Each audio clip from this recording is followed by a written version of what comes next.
Hey, everybody, welcome to another edition of Wrestling Remembered. I am your host, Joe. What a day, Lowry. Thank you, everybody, for joining us here on this Friday. And this week's, we're talking hypotheticals here as we pit our stars of yesterday against the stars of today.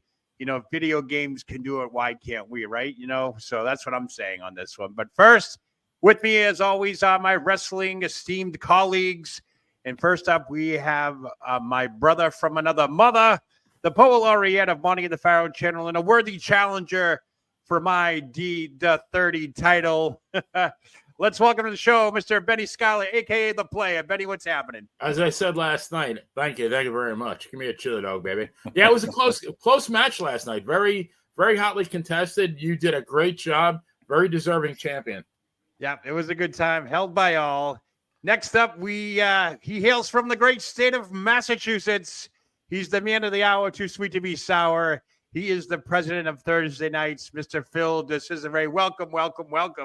Oh, you didn't know? Your ass better call somebody. It is Wrestling Remembered, people. Happy Friday to all you guys and gals. Yeah, TGIF. Amen.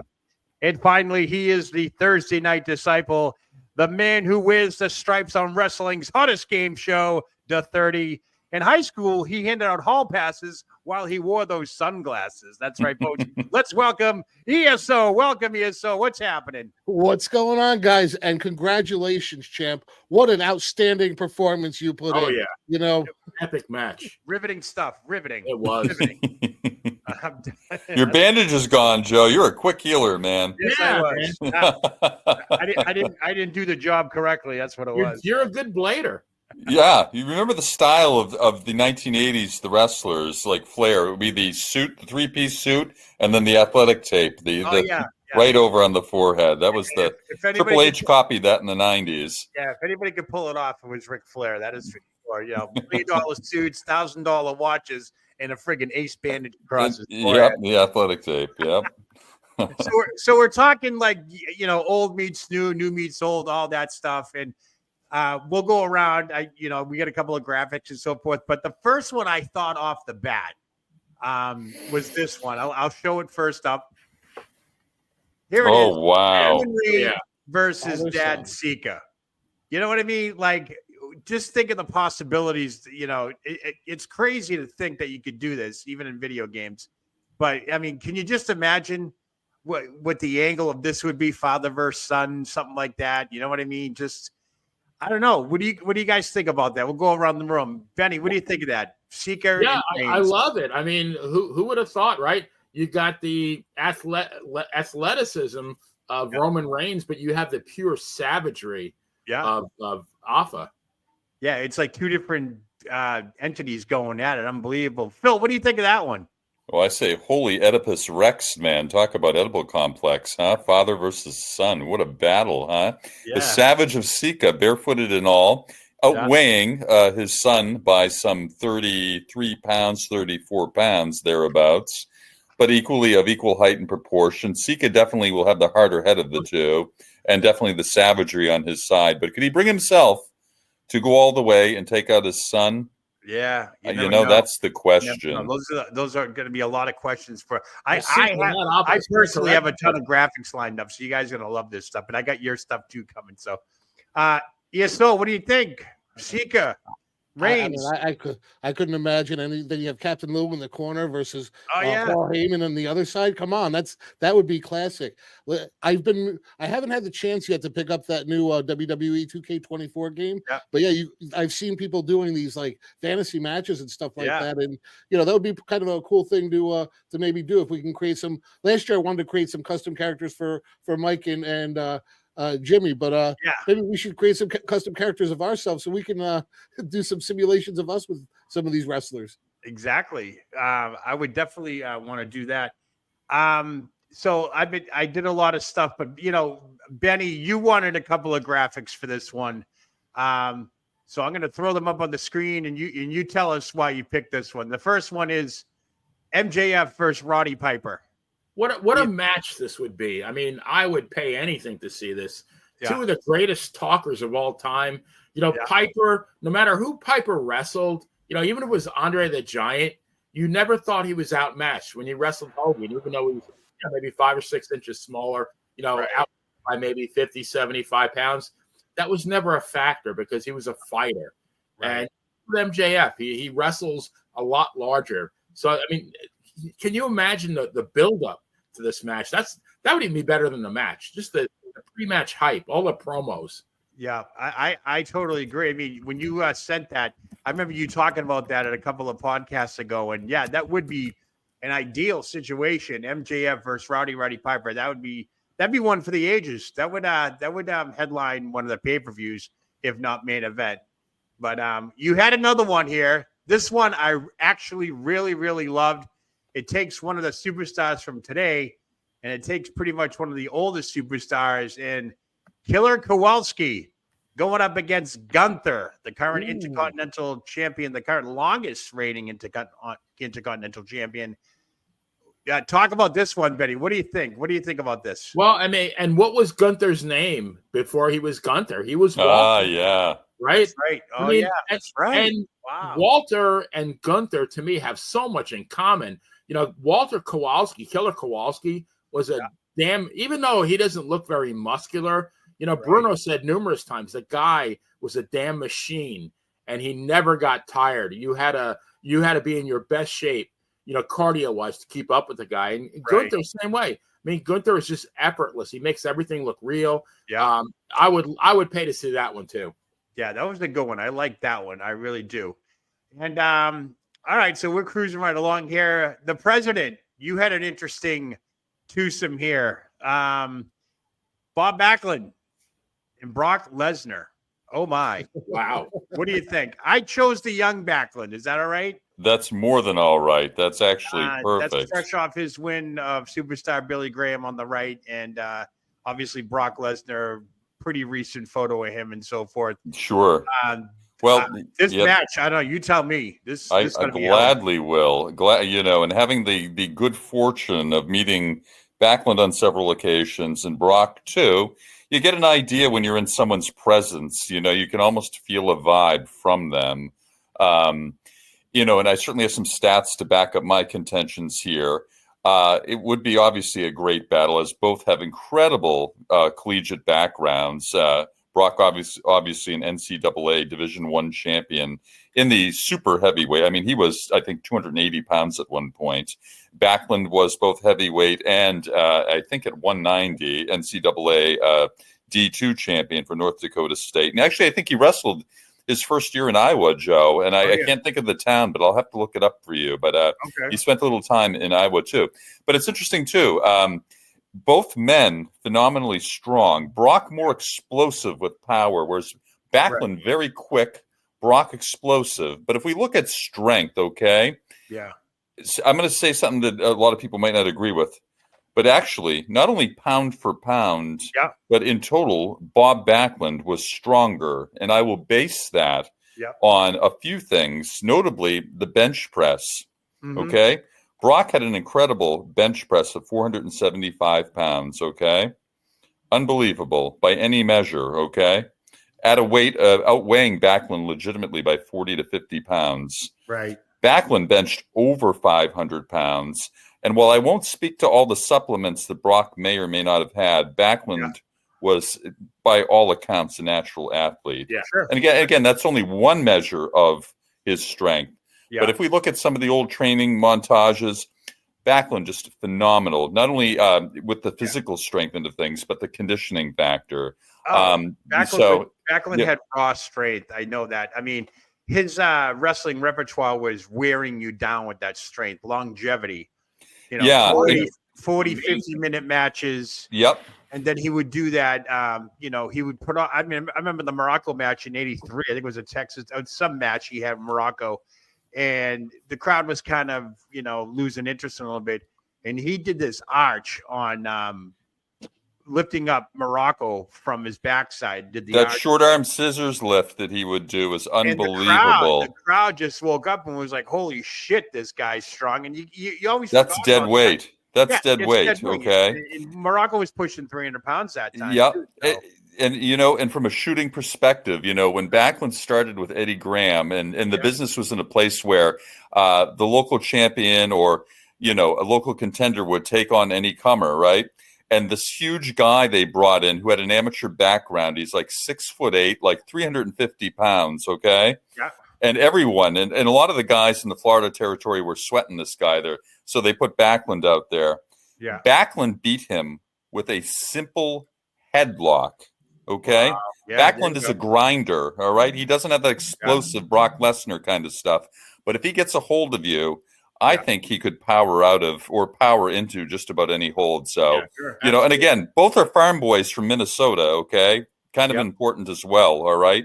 Yeah. And I've never met a farm boy who wasn't just a phenom physically and a salt of the earth kind of person too. So, two great guys, two great athletes. Be a hell of a match. Yeah, that is really, really good. So you get thoughts on that one? Backlund versus Brock? Absolutely. I mean, you have to look at the conditioning back then. What Bob had to deal with versus Brock had the most state-of-the-art equipment in him. Brock had all the performance enhancing drugs in him. Right. There's no comparison. Backlund would have crushed him under normal circumstances, and Brock is one hell of an athlete, though. Yeah, absolutely. Yeah, did you see his daughter actually won? She set the record for that shot put again or something. Oh, the daughter did. Yeah, yep. She said no. Didn't she break his record or something like that at the beginning? And then she broke some record of Brock's. I don't know if it was shot put or was something else, but or something equivalent to that. That's when she started getting noticed, and she set the overall record, I think, with the shot put. Obviously, the apple didn't fall very far for this one. I mean, she's an impressive athlete to begin with. So the genetic lottery strikes again. Oh yeah, unbelievable. Coupled with I'm sure just incredible nose to the grindstone, work ethic that Brock has too. Couple of quotes here. Maria Davis said Backlund made you wrestle and you got your money's worth. Absolutely.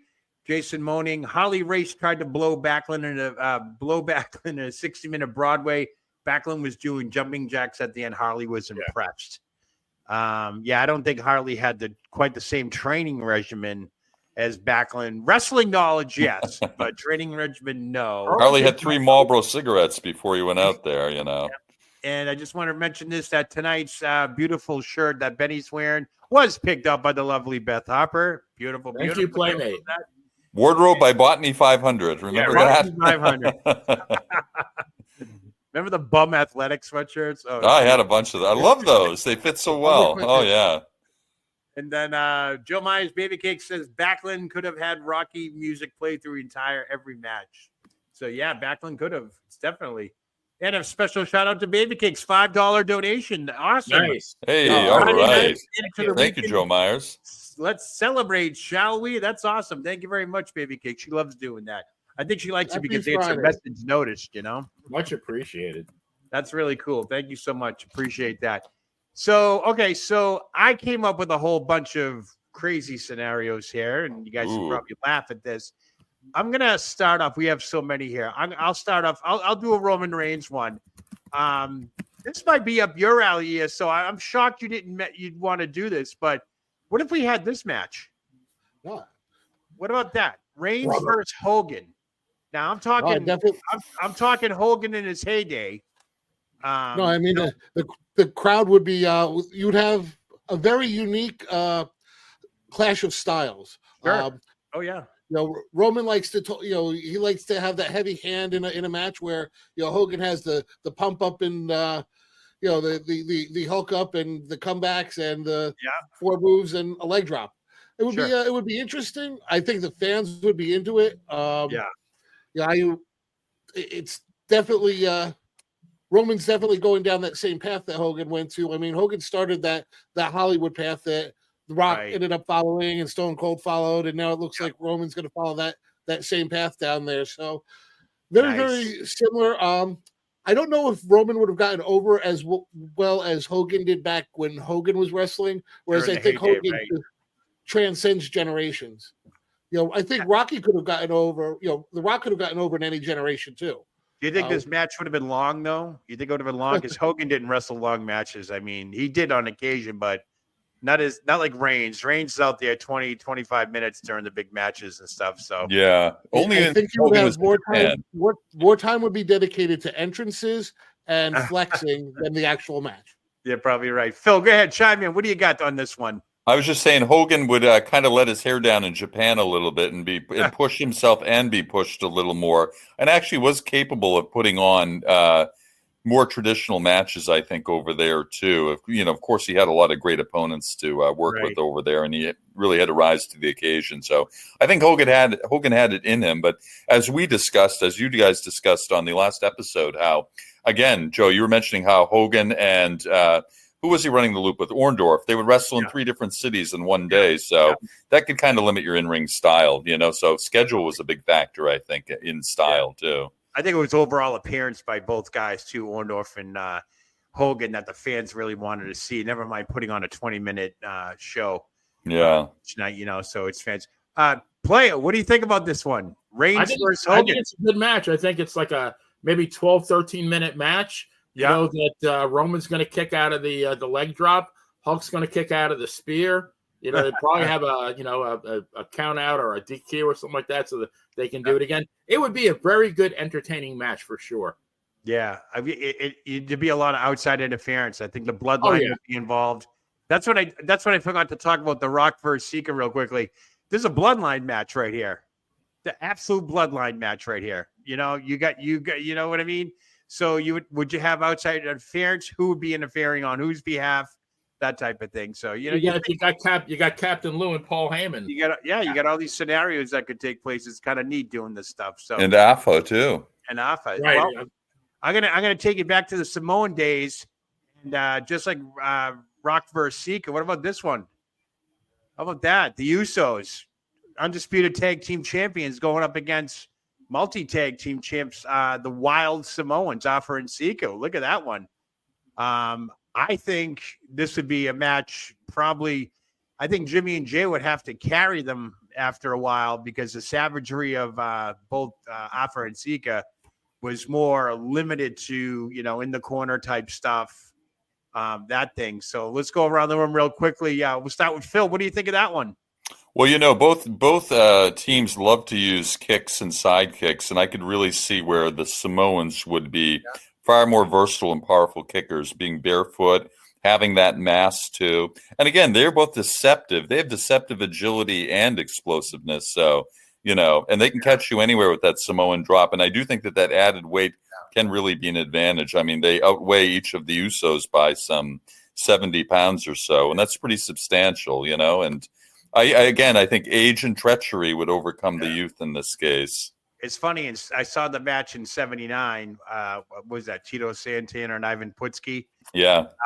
They were so much quicker than when I saw them in '82, '83, because they had that little absence there for a while, and they came back in '81, and they seemed like they had gotten a little heavier, more stronger, but not as quick. Yeah. You know what I mean? So, ESO, what do you think about that match?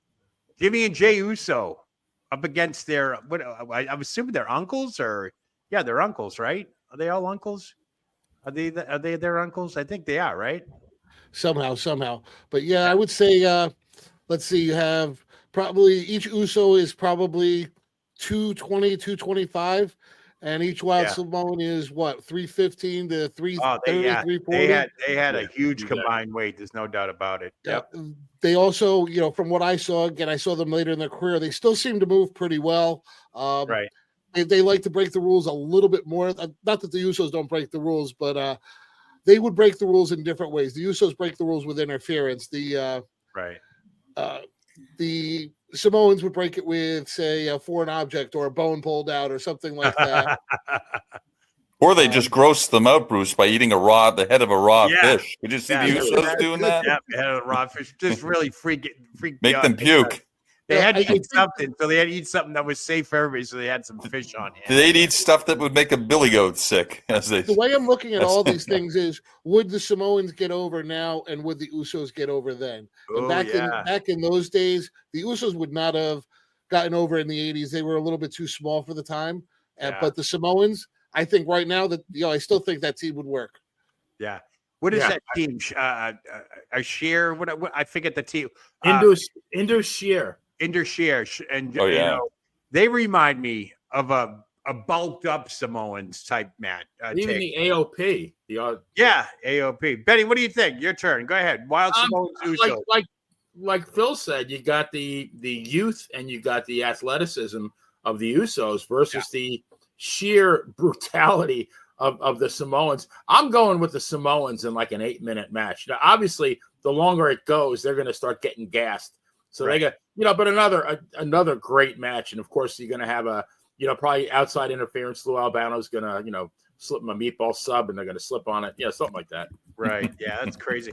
You always wonder if, the Wild Samoans would bring in some foreign objects. I'm trying to think of what some of the stuff you'd mentioned the fish thing.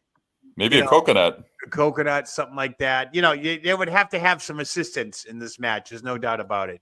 Because Jimmy and Jey Uso, they always survive. Johnny Fabio's barbecue sauce. Johnny Fabulous is John Cena's seniors. For those barbecued ribs. There you go. Raw fish. It goes great on raw fish heads. It really does. Yeah, there you go. So moving on. This one's kind of cool. This will help you out. This is kind of current storyline, so to speak. The Rock versus Dusty Rhodes. You talk about a match that, like, I personally, if I went to see this stuff, you're like, what the hell is going on here?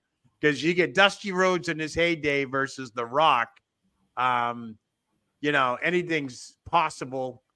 Both great talkers on the mic. I think the interviews would be the pre-match hype interviews would be just unbelievable. And it would be a battle versus the bionic elbow. That's exactly Bruce. You're right on, brother. Right on. Say that again, Bruce. That's a good soundbite. What is it? Excellent. People's elbow versus the bionic elbow. There you go. I wasn't even thinking of that. Yeah. When I put this on there. The Rock's talking about Dusty and all his promos, and I'm like, shit. What if he just came down from heaven and decided to wrestle a match with this guy? I would think it'd be incredible. Benny, what do you think of that? Same thing. Like the pre-match hype, all the promos. They're going to build to a crescendo, and. Dusty, of course, he never met a gym that he liked. I think he was allergic to the element Fe, which that's the periodic table for iron. But what? I mean, his matches with Billy Graham at the Garden, good matches. I mean, they had the crowd going. So, I mean, I think it would be a very entertaining match. Yeah.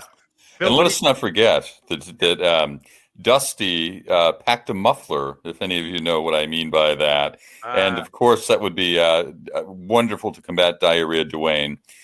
The muffler, if for the uninformed, I'm sure people in the chat, I wonder if anyone in the chat can pick up on that. It was a Dusty specialty where he would take gauze tape, wrap it around his hand, form it into like a wedge of sorts, and then kind of insert it in the back of the tights to kind of absorb sweat and other such things during the course of a match. But we're getting a little gross, but I could see Dusty being a little resourceful and perhaps using that as an offensive weapon. I don't know. Yeah, that's crazy. Combine that with the elbow, take out the Rock, perhaps. Unbelievable. What do you think, ESO? I just don't. I don't want anything to do with that muffler. He calls it the muffler drop. So here's a good one. Now there's a current top star versus probably the star, and we got Cody Rhodes battling Bruno Sammartino. Ooh.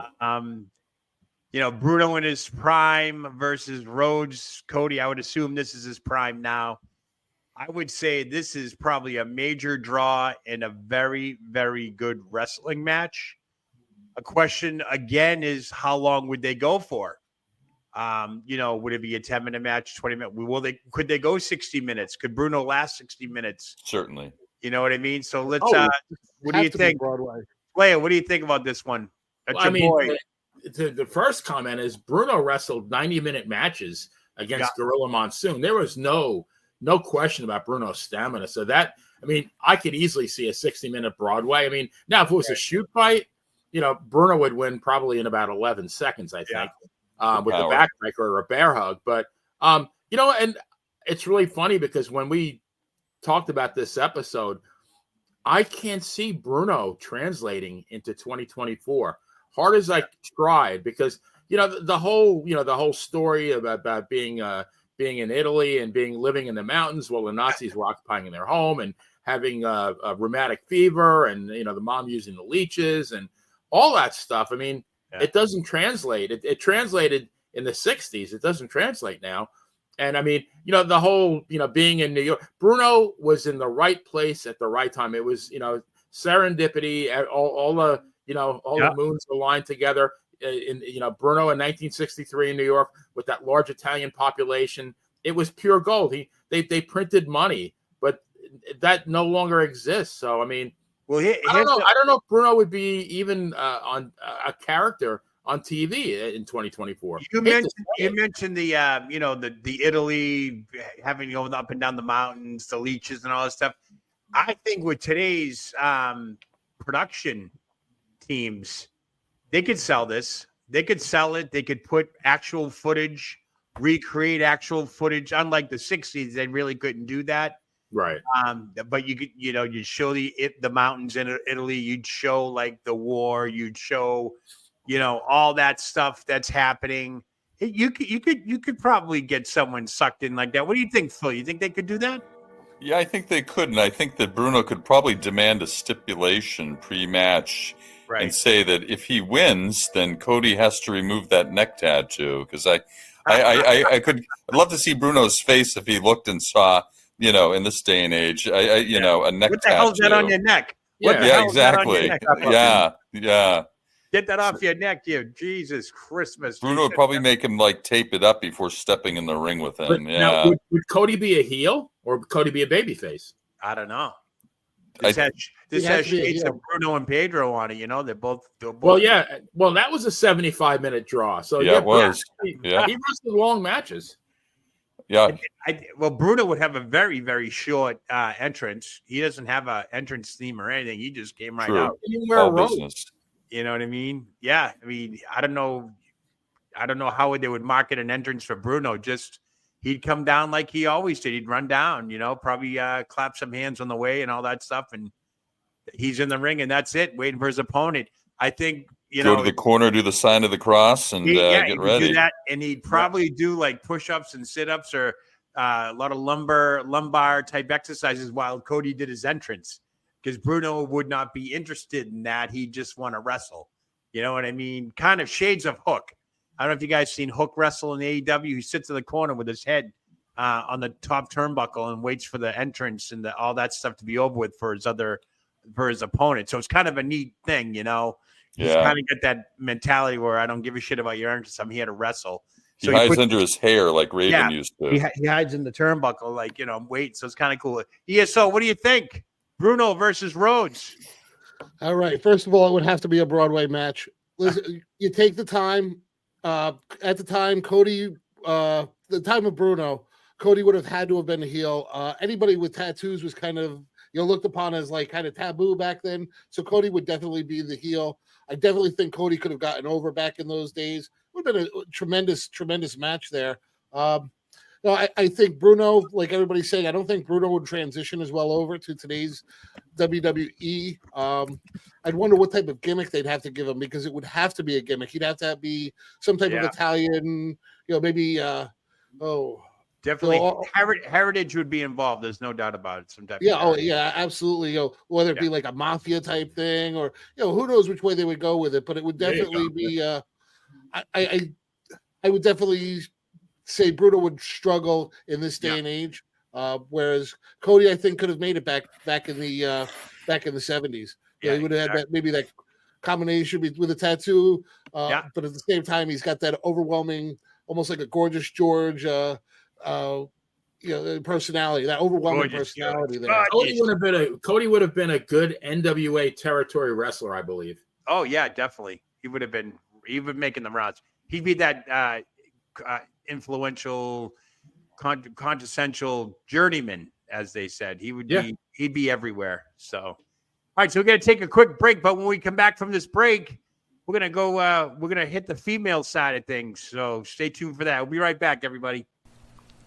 And APB, American Protection Bureau, voted #1 best on Long Island for all your security needs. Call 631-390-9050. That's 631-390-9050. APB. You need a body shop? You need engine repair? Auto Excellence, Collision Specialists, 631-261-6420. That's 631-261-6420. Auto Excellence.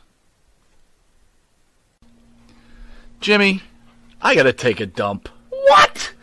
No, I mean I need a dumpster. Well, for all those needs, you need to call Big V Dumpster Rental, Long Island, New York, 631-900-DUMP.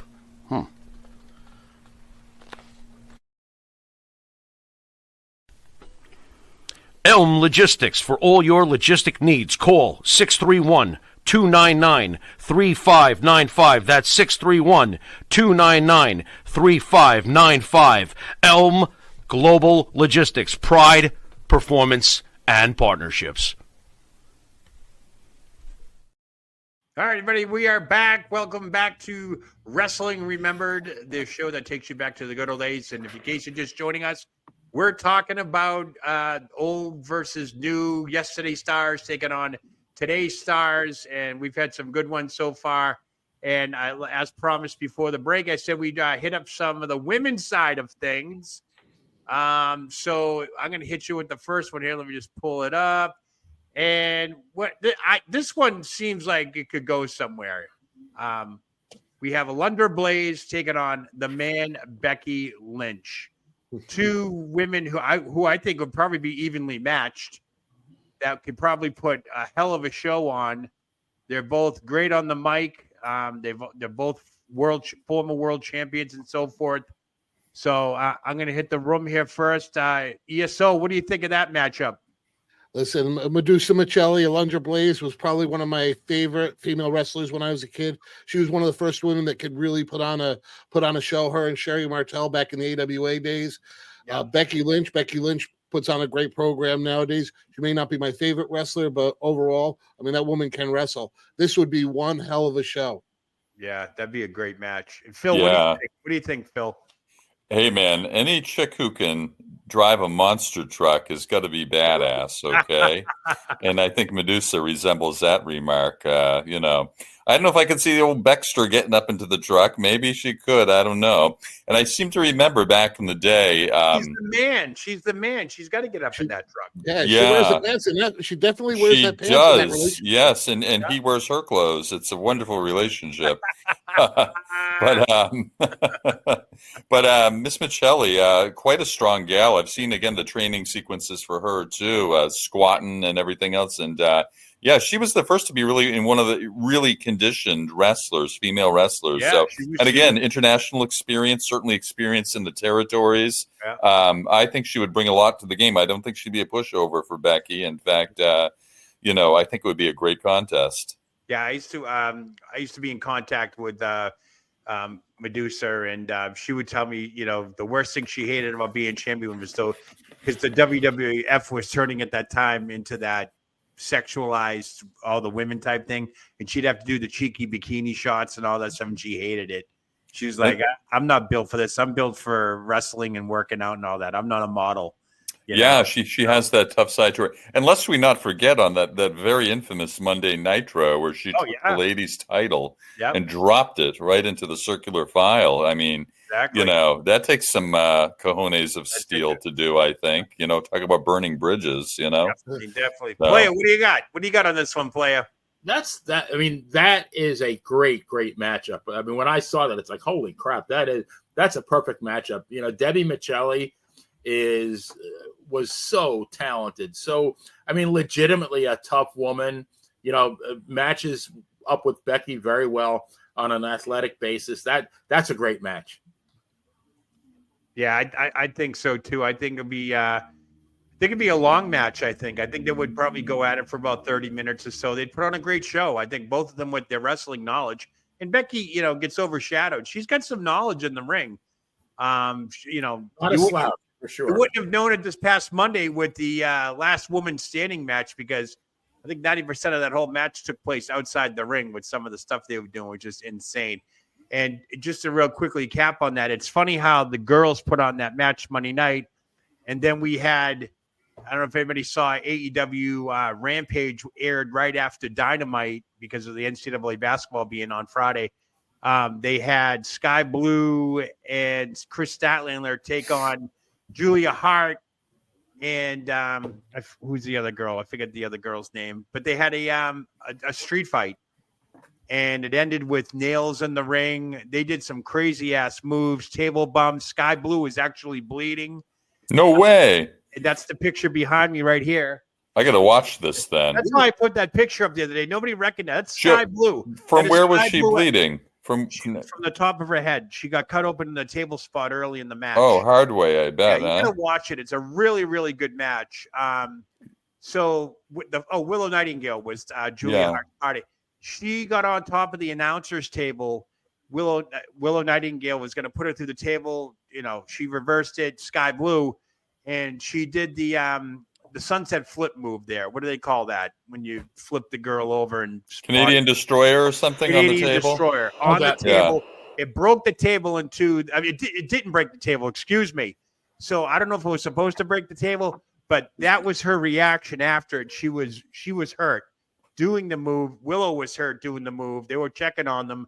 And then they ended up going back in the ring. Sky Blue was on top of the ring, and Willow Nightingale grabbed her, put her over like a Samoan drop, and they just went right into the two tables that were obviously set up before. And they put on a hell of that sounds incredible. They had the thumbtacks in the ring. Chris Statlander took that one. They did a really good street fight for women. So I just thought it was funny that Tony Khan, had a street fight match right after Raw's, match. So it was kind of like they were trying to feed off each other, but they were going tit for tat, no pun intended. Yeah, and it was a good match. That's why I printed that picture out.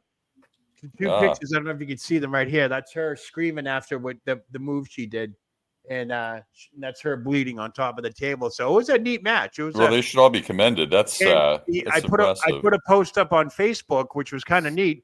Almost to the day, March 17th, 2021, was Britt Baker and Thunder Rosa the Bloodbath for St. Patrick's Day. Oh, yeah. Okay. Yeah. This one was March 20th. So 2 years later, 2024. To the day, they have a match where the girl bleeds, and I put up on my post Tony Khan's tweet from January saying 2024 is going to be the new 2021 for AEW.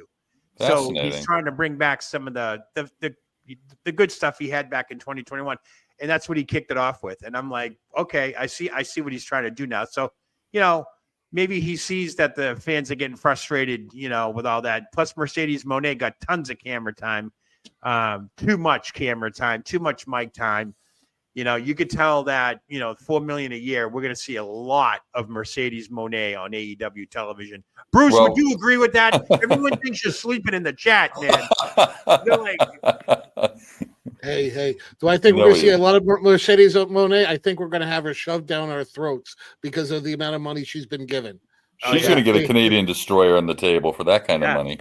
Yeah, I can't wait for her to get hurt. That's going to be the big deal. What happens then? Maybe I am sleeping. That the sunglasses help. Yeah. Monty's in the chat. He says that was fake blood. Fake or not, it was kind of cool.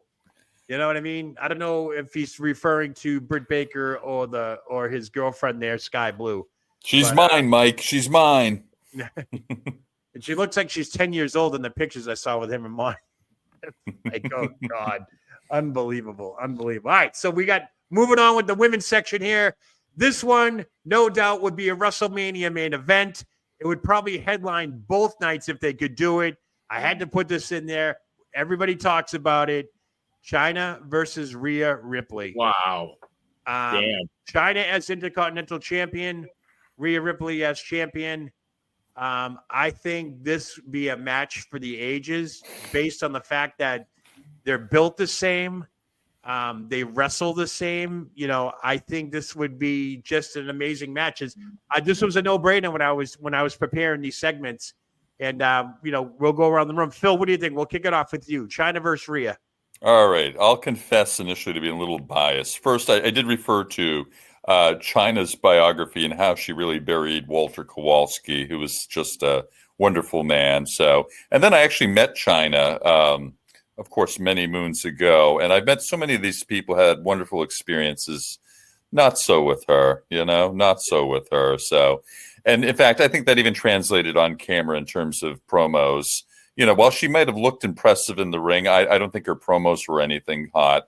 Whereas I think Rhea really is really entrancing on screen with her. And again, that accent's incredible too. But from the physical end, I think, I think she's evolved. I mean, China was a trailblazer in many ways, but I think Rhea Ripley is another level beyond now in terms of what we see in the ring. Yeah. So I'm leaning towards Rhea. Yeah. ESO, what do you got? China, Rhea. What's the betting odds? What do you got? Oof. I've got Rhea on this. China wanted to become more and more of a diva, where Rhea's embracing that kind of dark look. She has really transformed herself into. She still looks amazing, but at the same time, she's very intimidating. I think that I don't think China would have stood a chance. China interview wise, you got Rhea. I think just overall look wise, I think, and I'm not talking physical attraction wise, but I think Rhea's got that more domineering, scary look to her. I wouldn't want to run into Rhea. She looks like she kicked my ass. You like that ESO, don't you? You like that look, don't you? No, well, not usually my style for dating, but that girl could. She's definitely got a good gimmick there. What do you think, Playa? What do you think, China, Rhea? Yeah, I'm going with Rhea all the way. I think Rhea is far superior in terms of ring ability, promo ability. I mean, China is kind of a freak of nature, but and I heard a lot of the things that Phil was referring to about how she talked badly about Killer Kowalski, Walter, and by all accounts, I mean, I've heard so many people speak the world of that man. In fact, she's probably the only person that I've ever heard speak of that man in a negative light. I mean, not only a legend in the ring, but just a sweet guy, a great guy, and really, devoted to professional wrestling. So I don't think as a teacher, he was pretty strict. He was an old school guy, so that could have rubbed her the wrong way as well. Well, what our fellow podcaster, Brittany Brown, trained under Walter Kowalski, the Boston Bad Girl. Yeah. Again, thinks the world of the man. Yeah. So no, I'm going with Rhea. Rhea is a mega star. I think we have not seen her peak yet. I think Rhea, after her outfit at Elimination Chamber, I think the world will be watching what these two women wear into the ring, because China was no stranger for showing off her body, as we know, appearing in Playboy and all that stuff. I admit I have that issue. But her in-ring attire towards the end of her career was very, very risque. And that's probably what she had to sell, because, she was built pretty good. She had an amazing figure. She was a beast. And at that era, the Attitude Era and everything, she fit right in. Scantily clad, wrestling men, Jeff Jarrett winning the Intercontinental title. And then Rhea Ripley and her crazy outfits are just more updated.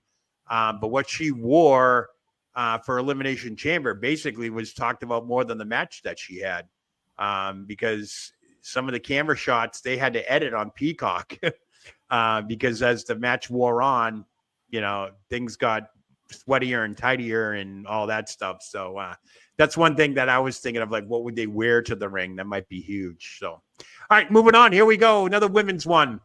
I'll just throw this one up here. It's WrestleMania season, so why not? Wendy Richter, Charlotte Flair, two obviously world champions. I think their bodies matched up the same. I'm looking at strength. I'm looking at the Flair and Wendy Richter when she won the title. She was all 80s out. She was Cyndi Lauper, is sidekick and all that stuff. So I'll go around the room. Phil, let's start with you. What do you think? Charlotte Flair and Wendy Richter. As nostalgic as I am for Wendy Richter, and as she really was one of the first glamorous back then we called them lady wrestlers before we called them divas or WWE superstars. And her gravitas, of course, came from her situation with the Rock and Wrestling Connection. So that does carry still a lot of heft too. But, you cannot discount Charlotte's athleticism is just unbelievable. I mean, innovator of a great new submission that came from Charlotte, that figure 8, incredible. Someone so tall with quite the gymnastics background. That's impressive in its own right too. And just again, the genetics that we're talking about here, the stuff that she has at that cellular level, from her father is just unbelievable. So I'd give the tip of the cap to Charlotte. I think it would be a pretty good contest. Both are in great condition, but we'd have to give it to Charlotte, the queen. So what do you think? Charlotte Flair, Wendy Richter, 1985 Wendy Richter, WrestleMania. You know what I mean? What do you think? I still have to go with Charlotte Flair. Charlotte Flair is now the most accomplished. Okay. Charlotte Flair is the most accomplished woman wrestler that we have today. I mean, how many titles does she have? 17 now. Yep. But she's Wendy Richter. I look at her career. In my opinion, it was so short. From the time I started watching wrestling till she was gone was less than 2 years. Yeah. No, I agree. I mean, the thing about Wendy Richter though, she was in shape. She was a fitness guru. And they showed that off in those WrestleMania promos, her running on the treadmill, lifting weights. That was unheard of back then. You know what I mean? Yeah. What do you think of that one? Well, I mean, again, you got the nostalgia factor with, Wendy Richter winning the title from Moolah. But, man, Charlotte Flair, holy crap. I think she may be the greatest of all time. Good match, but Charlotte takes that one. Yeah, there you go. Well, all right. Well, you have to look at it this way, because what was it? Less than a year after WrestleMania, how old was Moolah? She had to be in her 50s. Wrestled her and pinned her down and took the title from her. Yeah, well, that was logistics backstage and all that stuff. But Spider Lady. They wanted her. Yeah, but if you look at that match, she really wrapped. Moolah controlled her through that. Yeah. I love how you mentioned Moolah, because here's my next one. This is a tag match. Trish and Lita versus Fabulous Moolah. And can anybody guess who her partner is? Mae Young. There you go. Mae Young. Look at her. Young. She's a stunner. What are you kidding me? Look at that. She's absolutely breathtaking for a lady that age. I mean, you think of Mae Young as an old woman, and then you see her in her heyday here. She had good looks and she could wrestle. So there you go. Moolah and Mae Young taking on Trish and Lita. Hit us with who do you think is going to get that one? Nobody wins that one. That's a toss-up. I mean, you got Moolah and Mae Young, two of the best ever. Tough as nails. I mean, and man, look at Mae Young. She's breathtaking. I mean, that picture was taken. I think it was taken during the Prohibition days, late 20s. But way before she gave birth to the hand. Yeah. Imagine but that. Yeah, no, I mean that's a toss-up. That's another great match. Yeah, I was actually stunned by that photo. I was like, wow. I mean, wow. That was when she was in her prime. Mr. President, what do you think? What do you got in this one? Well, if Rodney Dangerfield were here looking at her, he'd say, "You must have been something before electricity." Wow. Look at Mae Young. Mae Young looks like I hate to say it, she looks like a man. She looks like somebody in drag back then. Yeah. I mean, and even then she had the title. I mean, that must have been a hell of a title back then to have it with her picture on it and so forth. You know what I mean? But absolutely. And here's what we can consider the time frame through which these ladies lived. And, anyone who's come up through the Depression or World War II and that era really, tends to be a stronger character, a product of their place and time. And I think those two, Moolah and Mae, certainly have that toughness that I think transcends any era and any style. Yeah. So I would give it to them, definitely. Jason Moaning in the chat says Moolah and Mae, they weren't cover girls, they were ball busters. Exactly. And, B40 got Mae Young got 3D'd by the Dudleys at the age of 80. I remember that. That's amazing. Wow. Yeah. Through the table. Yeah, They took a Bubba bomb through the table. Loose Unbelievable. cannons in there, and he's talking about Mae Young could take the whole other three. So maybe, yeah. So what do you got, ESO? What do you got for these girls? Listen, when you put this graphic up, I immediately I did a paper on Mae Young when I was back in college, so I recognized the picture right away. That woman was the toughest wrestler out there, tougher than Moolah. The stuff that woman went through. Now you put her with Moolah, I don't think that they're going to lose to anybody even today. So. I hate to say it because Trish Stratus is probably my favorite wrestler of all time. And man, Lita with the whale tail. I mean, I don't ever want to root against them, but man, I think that I have to here.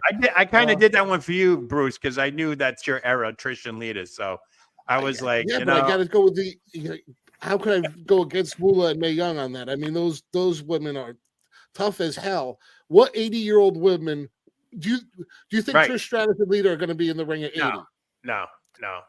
And I think that's all based on what we're eating nowadays and the food that's processed and everything now. So it's a different generation. So I don't see them living to 80. I mean, they may, but they're not going to be wrestling.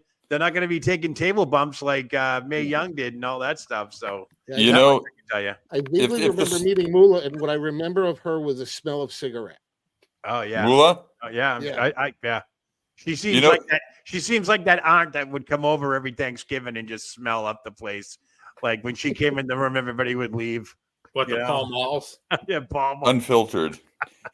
If that mall store Hot Topic, do you guys have that anywhere? Oh, yeah. Well, if that were around in the time of Moolah and May, they'd look pretty fetching themselves if they could get hold some. As Bruce would say, the whale tail and the fishnets. Couldn't you see that? Here's my last women's matchup. I kind of took this modern day star and what her character is now. I got Toni Storm going up against Mildred Burke. This one was a no-brainer. Mildred Burke looks like she could take care of some business back in the day. And she did. So, and you got timeless Toni Storm trying to go back to that era. Not necessarily as a wrestler, but as a movie star and so forth. But I kind of combined the two. And I figured Toni Storm's a pretty decent wrestler. She kicked ass in the UK and all that before she got over here and got all, modernized, so to speak, and all that stuff. But real quickly, we'll go around the room. ESO, what do you think of these two? I actually, Toni Storm is one of the highlights of AEW, but I got to go with Mildred Burke. There you go. Player, who do you got in this one? Mildred Burke, all the way. All the way. Mildred Burke. Not even close. What do you got there, Phil? Well, I actually think that Toni Storm could time travel the way she is right now and probably go back in time. But I think she'd come back pretty quickly after meeting Mildred Burke. So I'm going with Mildred Burke. All the legendary accounts of her are, they're there for a reason. Amazing test of time there. I'm still taking timeless Toni Storm just because I love the character and I love what she's doing. And I hope Tony Khan. Oh, I do too. Hope he doesn't screw it up. So we got Battle of the Boardrooms here, a match that probably should have been made back in the day, but I combined a little twist in it. We have the current Vince McMahon taking on 1987's Ted Turner with Mr. President Donald Trump as the guest referee. Love it. Look at that. What do you guys think? Who do you got? Just tell me all right now. Vinnie Mac. What do you got? You got Vinnie Mac there. Vinnie Mac? I've never seen Ted in a weight room. And I've seen Vince take some crazy blows. This would be an illustrious boardroom match, though. You know what I mean? So you never know. Phil, who do you got? Well, I know that President Trump is pretty faithful and true to his friends, and that he and Vinnie Mac are really tight. And, aside from the fact that the president did clothesline Vince outside the ring in quite a stellar move a few years ago. Move, yeah. Yeah. And I think perhaps Ted's marriage to Jane Fonda might have weakened him up a little bit. So we're going with Vinnie Mac. There you go. Player, who do you got in this one? Well, I mean, the current Vince McMahon looks like Wayne Newton on crack. I mean, the guy was on the cover. I think, Phil, was it Muscle and Fitness or Flex? It was Muscle and Fitness, I believe. Yeah. All right. I mean, unbelievable. I mean, the guy's been devoted to weight training for years. Vince McMahon in a squash match. Yeah. I agree. I agree. So moving on here, we got Battle of the Bodybuilders. I would say Bobby Lashley versus Mr. USA Tony Atlas, and I can see the difference in the weightlifting between obviously Bobby Lashley and Tony Atlas. Tony Atlas to me looks bulkier, more muscular. Lashley looks very toned. Phil, you're a weightlifting expert. Who do you got in this one? You know, I appreciate Lashley's amateur wrestling background, his Army credentials, and everything else, his MMA stuff. You know, Tony Atlas came up at a different time and actually was quite a good amateur wrestler, not to mention bodybuilder. And beyond being built for show, Tony is built to go, okay? Yeah. One of the two people that Ric Flair said that at any point could walk over to a bench cold and rep out 500 pounds. And to this day, Tony looks really good. Yeah. And, you know, and I'm not sure how well Bobby's going to fare in years to come. Lashley's a very good guy, too, and that does count for a lot, and a great athlete. So I see it being a nip and tuck battle, and I don't see any resolution necessarily, you know. Yeah. Tony, again, for his time, way ahead and exceeded the field of competitors. So maybe the nod to Tony. ESO, who do you got in this one? Atlas, I gotta Lashley. disagree. I gotta disagree. Bobby Lashley's got the MMA background going for him. The only thing that Tony might have going for him is the lack of brain cells up top, so he might not realize that he's hurt and keep on going. So, but Bobby Lashley all the way. Bobby Lashley is one hell of an athlete. You realize that guy's already, is he 46, 47 years old? Yeah, he's up there, yeah. And I mean, he's a monster. He is. Yeah. He's a little bit bigger than Tony. I think, I think it's going to be a close one, honestly. But I gotta go with Bobby Lashley. Nice. Player, who do you got in this one? I'm gonna go with they wrestled the time limit, and remember back in the day, every once in a while, and there was no rhyme or reason to it. Most times, time limits would be a draw, but every once in a while, the referee would actually give a decision, and of course, it always went to the baby face.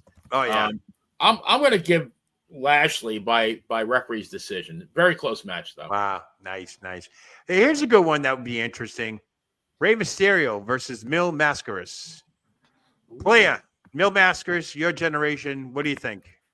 He's got to win. He doesn't sell. I mean, but what a match it would be, though. Yeah. Phil, who do you got? Oh, I'm sorry. I'm just typing in the chat. It's Mil Mascaras versus who? Rey Mysterio. Oh, yeah. I echo Benny's sentiments. Not only would Mil not sell, but he always forgot English when it came to the him losing, you know? And what would we say? No yob. He would say. No jobbing. Yeah. ESO, what do you think? What do you think, Bruce? Well, I mean, I got to agree with the other two because there was not a card that Mil Mascaras was on that Mil Mascaras did the job. Wow. Yeah. Okay. Anna, do we ever really see him lose if we think about it, right? Wow. Not in America. He was coming to the territory. He was not putting his shoulders down. Wow. Not for anybody. I think he lost there were a couple of Graham, I think, by countdown. Yeah, I was going to say there were a couple countdowns. Now, here's a match I think that would take over the scientific realm of things. Bob Backlund versus Chad Gable.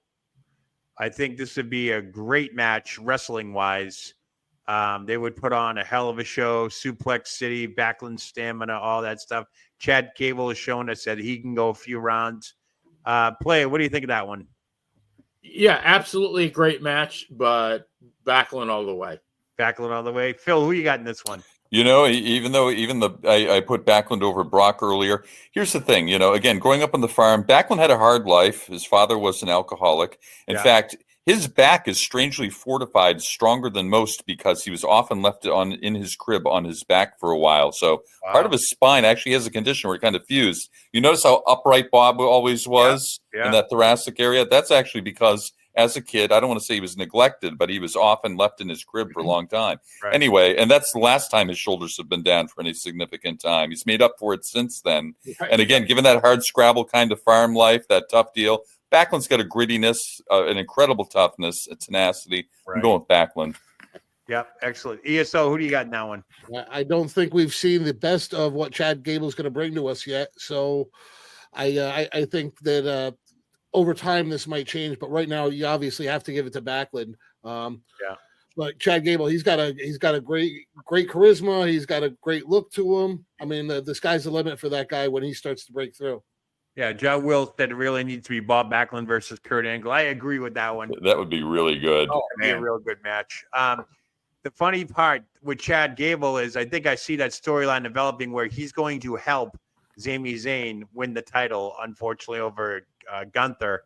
And then he's going to take the title because that'll be his promise to Zayn that I'll give you a title shot if you can help me beat.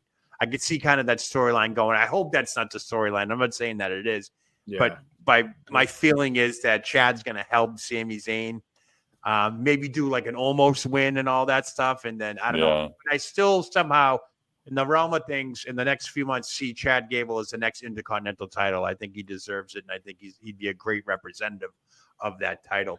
I think once he turns face, he's going to be big. You know, that shoosh that he did was getting over as a heel. So it was unbelievable. It was unbelievable. We got this one. How about this? I thought of this one late in the day. Okada versus Inoki. There's one. Benny, who do you think would win that one? Inoki's kind of like a Japanese version of Mascaris, though, isn't he? He didn't want to lose to anybody, so I don't know. I mean, Okada, great wrestler. A draw. I'm going to pick a draw. I think it'd be an big ego match. That's what I think. Phil, who do you got in this one? Inoki does have a lot of, he started training with jiu-jitsu back in the day, Brazilian jiu-jitsu and everything before. I'm not sure about Okada's legitimate martial arts background. So Inoki has that. Plus, he probably had to answer to the Yakuza back in the day. And I agree. Inoki was not one to put his shoulders down for just anybody. So I would go with Inoki as well. He's a legend. Yeah. So who do you got in this one? No, it has to be. I gotta agree with the panel. It's Inoki. If anything, you'd have Okada go in, get a cheap win in the beginning on his tour in, and then lose on his way out. So yeah, I agree. With sometimes that one, how those Japanese tours worked. Yep, I agree with that one too.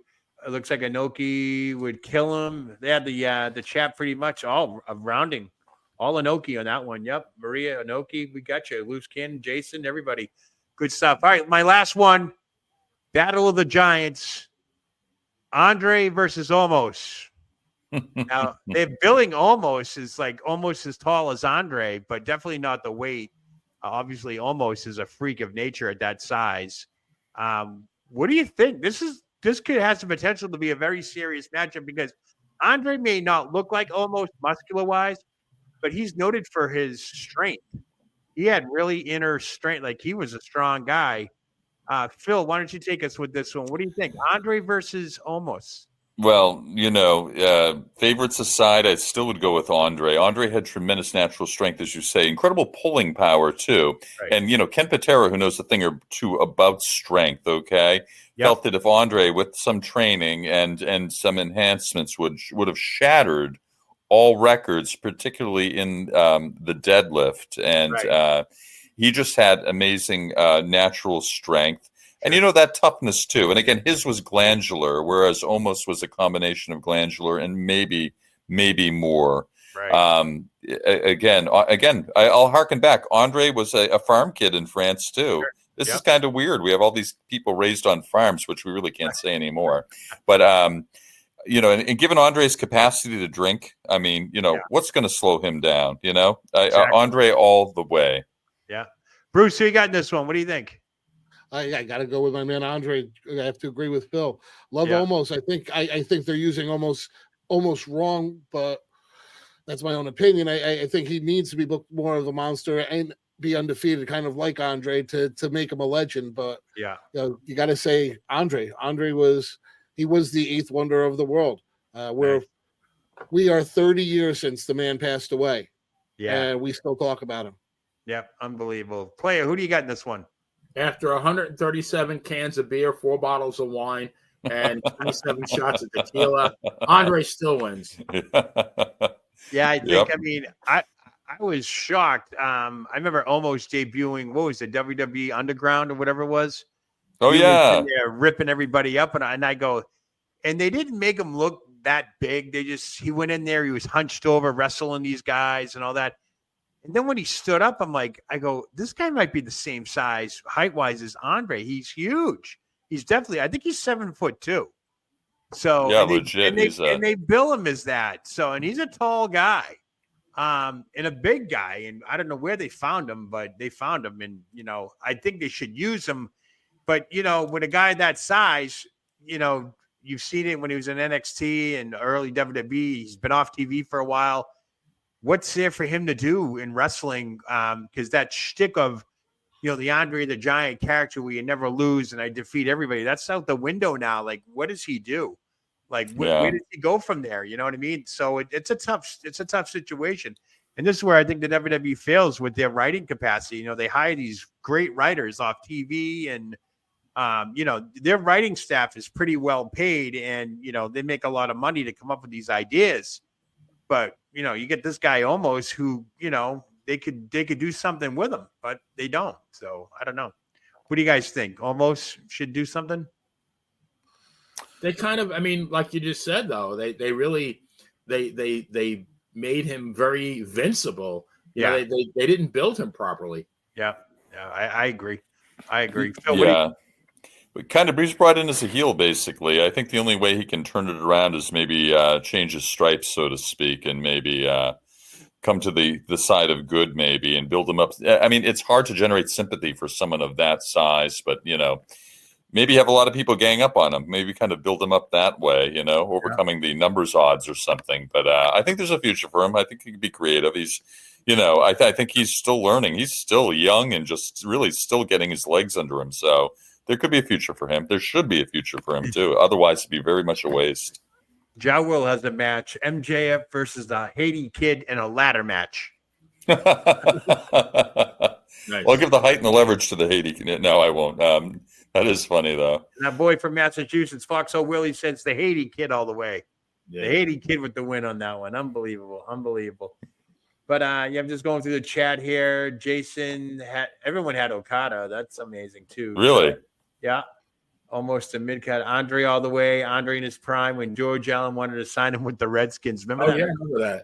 Yeah. Remember that story. But nonetheless, that's all we got, guys. Any final thoughts on this? Any other matches come to your head at all? Or you guys half asleep or what's going on? No. As much as we joke about MJF here, he's really great. Right. He really is. He's really good. I just saw a headline that AEW took his merch off the site. Really? I don't know how. Wow. I don't know how. I haven't been on the site, so I haven't checked it. But if that's true, I don't know if this is just a work. Because it's most likely a work because that they would be doing a clearance of his merchandise if they were getting rid of him, just like they did with CM Punk. Well, I think you're right. I think you're right, Bruce. I think they learned by the Mercedes Moné debut that was the worst kept secret in the world. So if MJF is staying with AEW or going to WWE, it's going to be the best kept secret in the world. To the point where he's not showing up. They're not going to drop any media bombs on this. I think when MJF returns, wherever he's at, it's going to be a huge shock. There's going to be no buildup to it like Mercedes Moné. So I know we're all a little bit connected in the industry, in different ways. Has everybody noticed that there is a lot less leaking out of WWE over the last, I would say, 6 months? I'm hearing a lot less rumors come through, a lot less stuff. So I think that's the CM Punk thing. That's why. Even though that was a successful return, you knew he was going to be there. They were leaking that stuff. But I don't mean they were leaking the fact that CM Punk was me in Chicago. They leaked to the media and all the dirt sheets that CM Punk is not going to be there. He's not in town. He's not going to be there. And I kept saying to myself, the more they keep feeding the dirt sheets of him saying he's not going to be there, to me was that reverse psychology. He's going to be there. Mm-hmm. And I think the WWE learned their lesson on that too. So, I've noticed that, Bruce. There's been a lot less leaking to the dirt sheets. Meltzer's been pretty vague too, if you've noticed. If you follow him and all that stuff. I've been wrong. It's very, and wrong too, but just vague statements like, what was one today about the injury to somebody? I forget who. No, it was MJF. And no word on his injury. Okay, no word on his injury. And I think the end quote was that MJF is keeping everything with him and not telling anybody what's going on. He's off social media. He's not on AEW and all that stuff. So I think they're learning the lesson. The age of social media. They tried to use social media to their advantage, but it seems to be backfiring now because everyone's catching on to what's going on. Everyone's Silence is golden, man. It is in some respects. There's an old saying that says, the more he spoke of his honor, the quicker we counted our spoons, So it's kind of like that. That is true. That is true. Just checking the chat real quick before we go. Jericho versus Hogan. Yeah. Go ahead, Bruce. Oh, no, I was going to say that Michael Hayes versus Jericho that Jason's putting out there. That was pretty. That was a good That's one. a great one, actually. That's the whole music, rock and roll, We get Freebird. Two singers, blonde. Just to be careful, just to confirm, we have the Freebird version of Michael Hayes, right? Not Doc Hendricks. So we got the Freebird version of Michael Hayes versus Jericho. Yeah, the Bad Street USA version. Yeah. Georgia exactly, or Texas 1982 or 3 version. Yeah. Jason Moaning, Randy Savage versus The Miz. That's not bad. Randy Savage. I don't know, a couple of egos going at it right there, big time. You know what I mean? Of course, again, the entrances I think Randy's entrance would be much longer if he came out with Miss Elizabeth carrying, him on the throne and all that stuff. That'd be a long deal. But how many black eyes would the Miz get? George Steele versus Otis. Ooh, there you go. George Steele versus Otis. George the Animal Steele versus Otis. Or versus Bull Curry. How about that? Bull Curry. Wow, there you go. Nice. So John Will says the Hayes versus Jericho should be a hair match. Oh, definitely got to be a hair match inside a steel cage too. At that, you know what I mean? Good stuff nonetheless. So it looks like we are way out of time. Went over our time limit, but the referee didn't ring the bell. Thanks a lot, ESO. Where's Tony Schiavone to yell? We are desperately out of time, as he used to on Monday Nitro. But don't worry, folks. We're going to be staying with you until the end of this match. That means about 10 minutes of overrun. Yeah. That's getting ridiculous too. Does anybody remember Raw was always like till 11:05? Remember that? It was always you knew it. I mean, they set it up like that. The way that AEW presents it now, it's just ridiculous. It's like, don't go anywhere, folks. We're scheduled to go all the way. We're not going to leave this match until it's over. And they're like, okay, it's 9:01. What time's it going to end? It's usually, I think they go to like 9:10 now. So yeah. But whatever, it is what it is. They're trying, and it's funny. They're preempted big time this weekend with the NCAA college hoops. Yeah.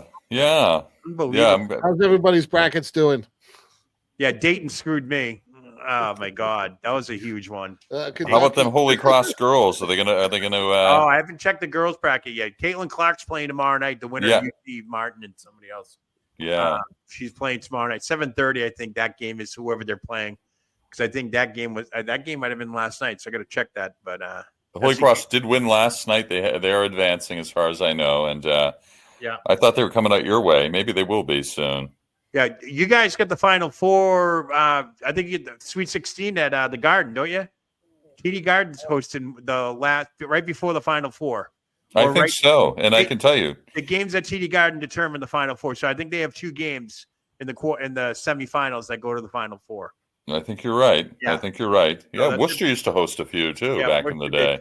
Yeah, but TD Garden's rocking when that stuff happens. Everybody comes in town for that. So, I'll be at an indie show tomorrow night, so I'm pretty stoked about that. Yeah, I'll get my wrestling fix. Play. What do you got on tap? What's on tap here for the weekend? And you get some. Well, I mean, hopefully we get to do our true crime episode on the Menendez brothers on Monday. But one other thing I want to throw out there, and the reason why I'm not really following the Final Four is I am fascinated by this whole deal with Shohei Ohtani. That the interpreter.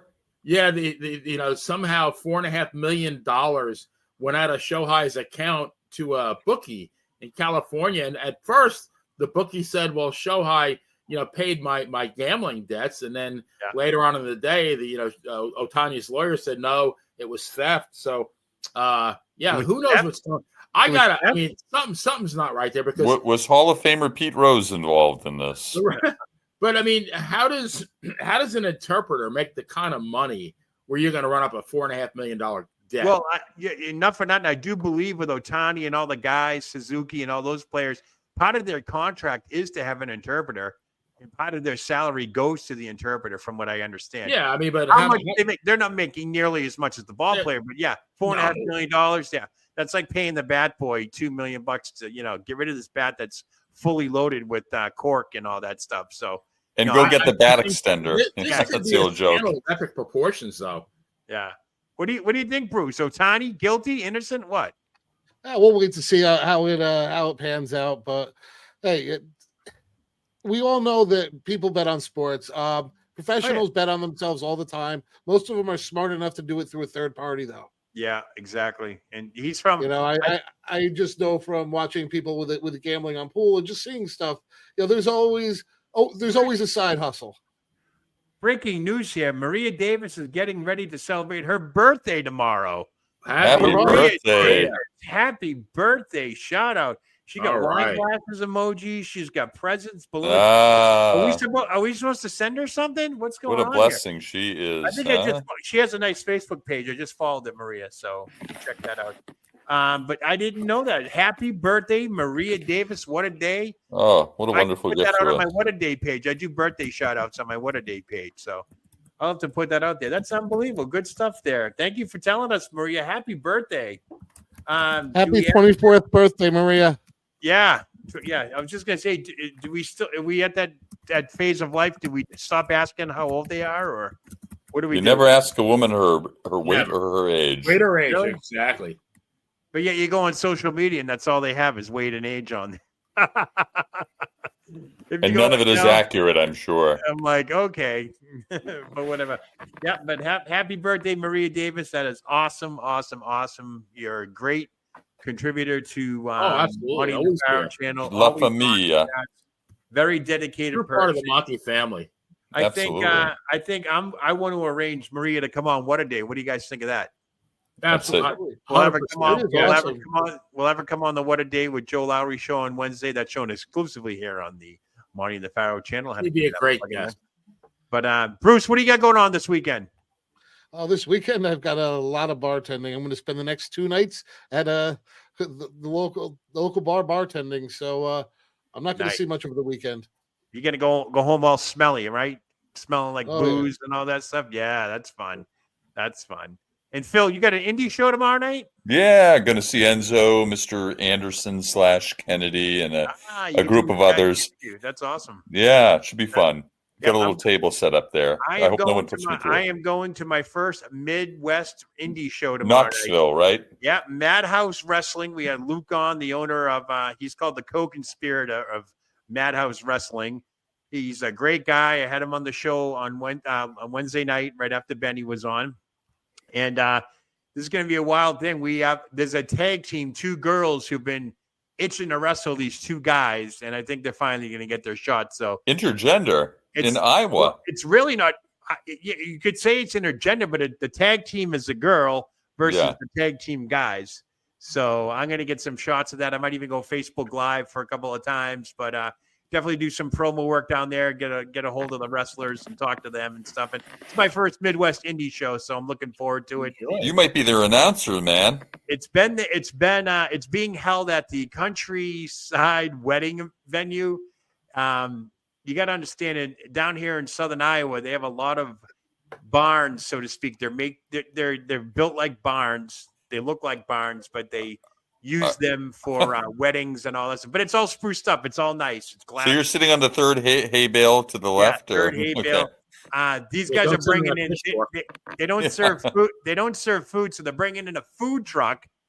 And they ship all the booze in, and they want to make sure all the fans drink all the booze and stuff. So it's kind of fun. It's my first Midwest show, so I don't know what to expect. Me and Baby Cakes are driving down. It's a good little ride. It's about 60 miles away, so I got to take a little trip tomorrow night to get over there. So it's going to be fun. So stay tuned, man. Yeah, check out my Facebook page and stuff. I'll be throwing stuff up on there, and Madhouse Wrestling in Knoxville. So that'll be good stuff.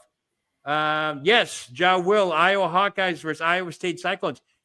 Will, I don't know. Is that doable in the brackets? I'm not sure. I gotta see I'm assuming he's talking about the men's because the girls are Iowa State. You got to understand, folks. Iowa Hawkeyes, their biggest rival is Iowa State. And when I say biggest rivals, it's cutthroat down here. If you say Iowa State, they don't talk to you. Up north, west, if you're a Hawkeyes fan, they don't talk to you. It's pretty bad down here.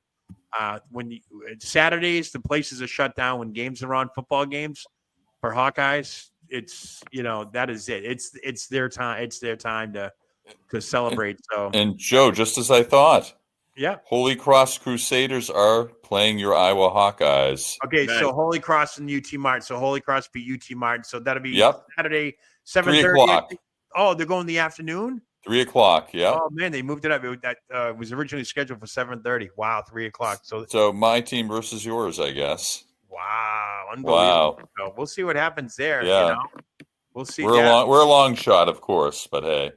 Have you seen Caitlin Clark play yet? Only snippets, but she's got fades of Larry Bird in her with that jumper. Absolutely. She's got this great fadeaway, 3-point fadeaway that I think she shoots like 85%. It's unbelievable. You don't think it's going. She shoots from half court. Yeah. She's that strong. She is an unbelievable basketball player. Bruce, you've seen her play, right? You've seen some action. I've seen her a bunch of times. She's unbelievable. Yeah. I even had her at the NBA halftime or the NBA 3-point contest thing with Steph Curry. They had her doing stuff. Yep. And she got a commercial out with Subway and all that stuff now. So she all state insurance or something like that. Yeah, she's getting big. The hottest card right now out there in trading is Caitlin Clark's autographs.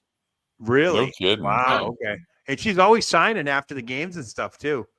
So that's amazing right there. I think she could declare herself for the draft. So there was rumors around here that she was going to play another year, but she said no to that. She's going right to the WNBA. So people argue about the WNBA and they talk about how it's how bad it is and how the NBA supports it and stuff. But it's only going to take. You look at UFC. It only took those couple of women athletes. You look at WWE. Those couple of women athletes that really, all of a sudden, all eyes are on those women. And the WNBA needs something like that. And I'm not going to say Caitlin Clark is the answer, but if we could get more women coming in with that type of hype behind them, maybe we could see the WNBA actually turn into something too. Definitely. All right, folks, we are way out of time here. I want to thank everybody for tuning in to Wrestling Remembered. I want to thank the president of Thursday Night, Phil DeCesare, ESO, the referee to 30. He refereed a great match this week. Unbelievable. Sure he did. Kissing does not help. And in case you haven't heard, not only did I go to high school with Missy Beefcake, but I am the current the 30 champion, as you can see the belt right behind me and all that stuff. So, and he slugged her boyfriend. And by the way, anybody out there, if you're in the chat, thank you very much. I appreciate you guys. We love you. I'm sure some people missed some of the stuff. Don't forget my ridiculous recap show airs Sunday nights at 8:00. I just recap all the big stories in wrestling for the week, as well as what's going on the Monty and the Pharaoh channel. So stay tuned for that. It's live. You can catch it either live or on the replay, but that's going good on the channel as well, too. So it's a good recap show. Just highlighting the week's events and so forth, Raw, SmackDown, any happenings with AEW and everything, any big stories that take place that you might have missed out on. And plus, I throw a couple of tidbits in there. I'm going to be having guests on as well. So stay tuned for that, folks. Joe, an idea for the intro for that show. Do you remember the show Perfect Strange? I think it was Perfect Strangers with that guy Balky. Yeah. He said, don't be ridiculous. Don't be ridiculous. You're going to have that on the beginning. But have you seen the intro to that yet? I haven't, but I better check it out. Those videos that were shot on the home video are mine. I got Roman Reigns climbing the top rope. I was front row for a match when he was U.S. champion. Got him going right up top rope, right in front of me. And awesome, man. A quick story about that. When I took that video, the Roman Reigns fan club that has like millions of followers on that, they asked me to use the video. I just said, yeah, go ahead. Do whatever you want with it. And that thing went viral in about 2 seconds because, it was a great shot of Roman Reigns. And the second half of the video is a young Liv Morgan, Sasha Banks, and Bayley dancing around the ring. And that's when the ridiculous graphic comes up as they're dancing around the ring because they just want a match, So it's kind of neat. It's got a cute little music riff to it, homemade music riff. So it's not bad. Throw in a little Balky. Yeah, ridiculous. Don't be ridiculous. Yeah, because I always say this is ridiculous. That's what I always say. You hear me under 30. This is ridiculous. I can't believe it. So tune into the ridiculous recap show. Nonetheless, thank you, everybody in the chat. Thank you, guys. we are way out of time, probably getting yelled at for being taken so long, but nonetheless, hey guys, have a great weekend. We'll see you guys later. Get some good Z's, everybody. Peace. What a day.